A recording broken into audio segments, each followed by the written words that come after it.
ইসলামের বাণী পৌঁছে দিচ্ছে প্রতিদিন। اللهم صل على سيدنا محمد وعلى آل سيدنا محمد كما صليت على سيدنا إبراهيم وعلى آل سيدنا إبراهيم إنك حميد مجيد. اللهم بارك على سيدنا محمد وعلى آل سيدنا محمد كما باركت على سيدنا إبراهيم وعلى آل سيدنا إبراهيم إنك حميد مجيد. نحمده ونستعينه ونستغفره ونؤمن به ونتوكل عليه ونعوذ بالله من شرور أنفسنا ومن سيئات أعمالنا. من يهده الله فلا مضل له ومن يضلل فلا هادي له. ونشهد أن لا إله إلا الله وحده لا شريك له. ونشهد أن سيدنا وسندنا وحبيبنا ومولانا محمدا عبده ورسوله. أما بعد فأعوذ بالله من الشيطان الرجيم. بسم الله الرحمن الرحيم. قد أفلح المؤمنون الذين هم في صلاتهم خاشعون. وقال تعالى إن الصلاة تنهى عن الفحشاء والمنكر ولذكر الله أكبر.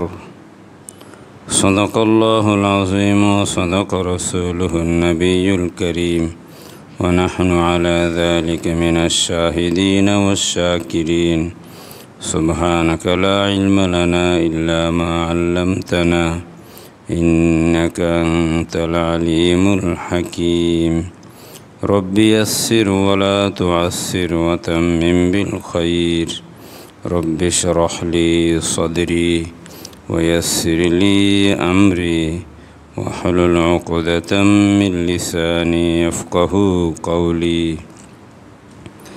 اللهم لا سهل إلا ما جعلته سهلا وأنت تجعل الحزن إذا شئت سهلا. اللهم الطف بي في تيسير كل عسير فإن تيسير كل عسير عليك يسير.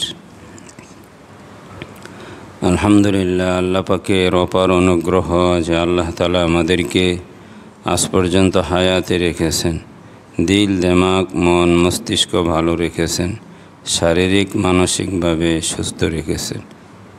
সাথে সাথে মাগরিবের নামাজের পরে দিনে কিছু কথা বলা শোনার জন্য আল্লাহ তাআলা আমাদেরকে আল্লাহ পাকের ঘরে বসবার তৌফিক দান করেছেন। এটা আল্লাহ পাকের অনেক বড় এহসান, অনেক বড় দয়া।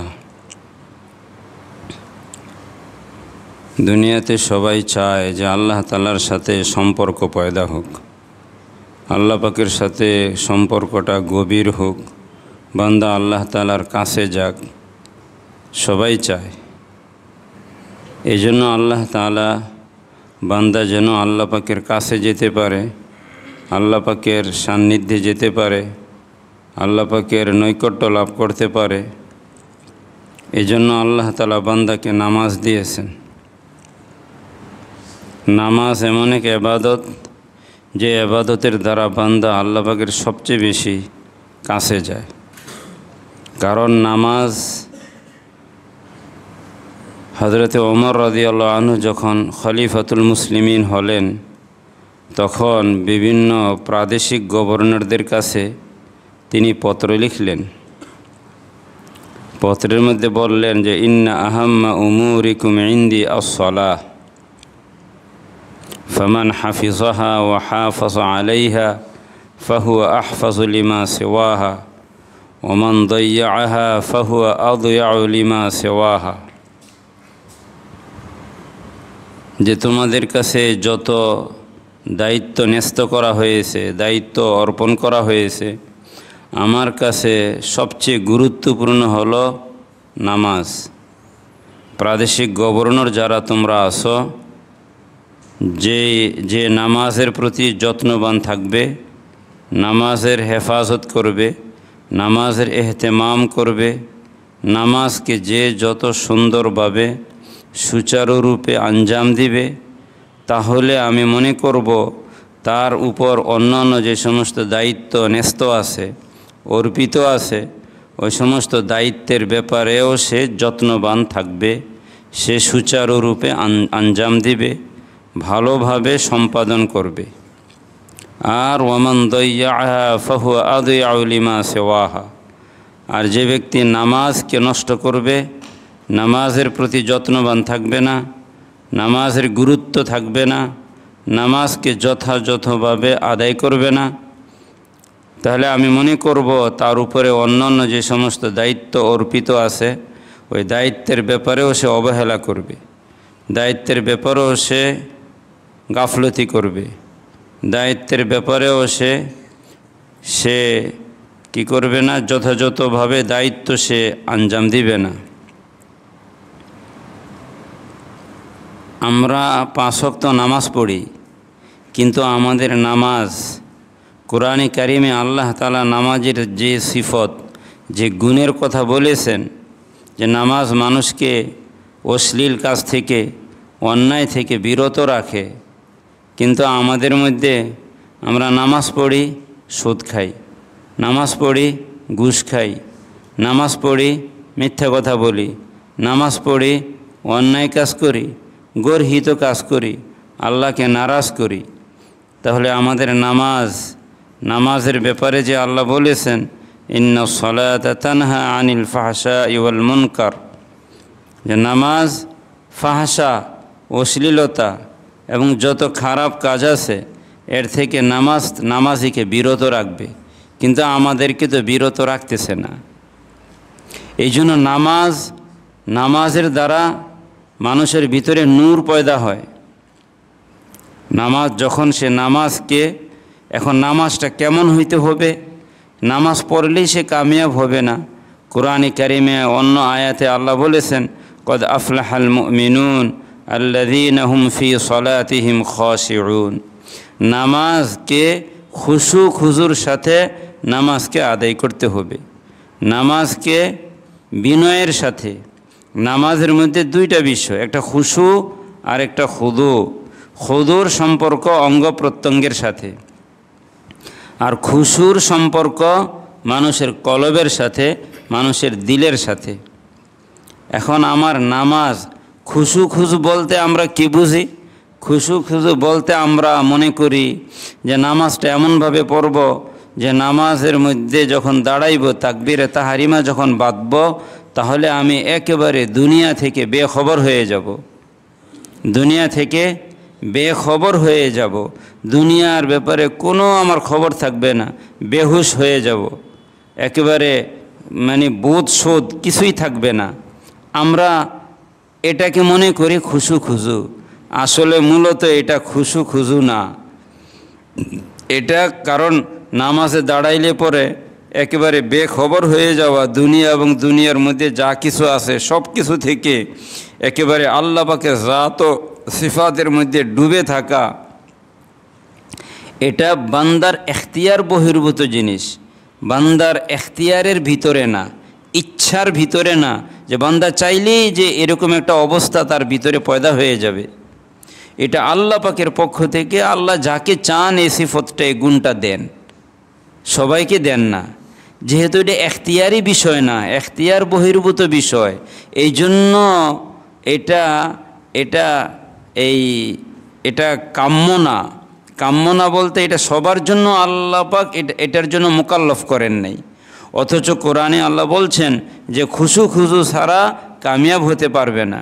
তার মানে হলো প্রত্যেকের জন্য খুশু খুজু লাগবে, আর এটা প্রত্যেকের জন্য আসবে না যে নামাজে দাঁড়াইলে পরে একেবারে বেখবর হয়ে যাবে। এজন্য শরীয়তের পরিভাষা এটাকে খুশু খুজু বলে না, এটাকে বলে ইস্তেগরাক। মাদ্রাসার ছাত্ররা বুঝবে যে ইস্তেগরাক মানে হলো একেবারে লীন হয়ে যাওয়া, একেবারে ডুবে যাওয়া, আল্লাহ পাকের জাত ও সিফাতের মধ্যে একেবারে লীন হয়ে যাওয়া, ডুবে যাওয়া, এটাকে ইস্তেগরাক বলে। আমাদের আকাবিরদের মধ্যে কারো কারো অবস্থা এরকম পয়দা হইতো।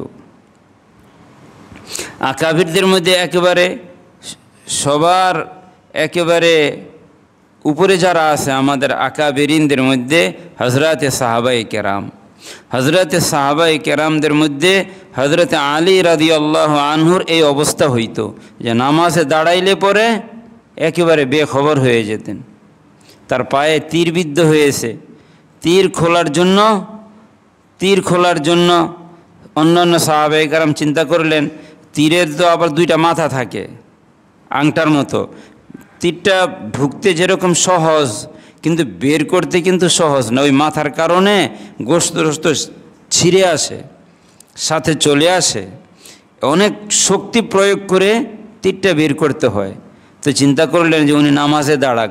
সাহাবায়ে কেরাম জানতেন তার নামাজের হালত, নামাজের অবস্থা, এটা খুশু খুজু না, এটা হলো ইস্তেগরাক।